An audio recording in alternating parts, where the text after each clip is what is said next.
अर्जुन कंदकोट में हथियारबंद मुबैना तौर एक नीगर के अगवा करे विया आहिनि। तफ़सील बुधाए रहियो आहे गुलाम रसूल मीरानी। जी गुलाम रसूल। जी बिल्कुल ही कंदकोट में बदअमनी से ज़ाब्तो न अची सघियो आहे। हिकु नींगर जेको आहे उहो अगवा थियो आहे। कंदकोट जो ही सी सेक्शन थाणे जी हद आहे। मदरसा माला में 8 वरे जो जेको नींगर आहे अली रज़ा वल्द नूर मोहम्मद सूमरो उनखे हथियारबंद जेके आहिनि उहो घर ॿाहिरां अगवा करे फरार थी विया आहिनि। ऐं इन सिलसिले में नींगर जेके वारिस आहिनि उन्हनि जो चवणु आहे त हथियारबंद घर आॾो जेको आहे पर्ची उछलाए 1.5 लख रुपया जेको भुंग आहे उन लाइ जेको आहे उन्हनि चयो आहे ऐं उहा पर्ची उछलाए हलिया विया आहिनि।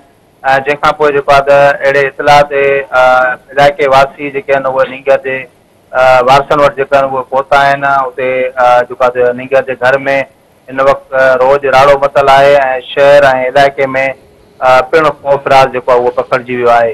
जॾहिं त वारसनि जो चवणु आहे त अहिड़ो इतलाह पुलिस खे कयो आहे पर हिन वक़्त ताईं पुलिस बि जेको आहे अञा ताईं न आहे पहुती। जी गुलाम रसूल जी महिरबानी।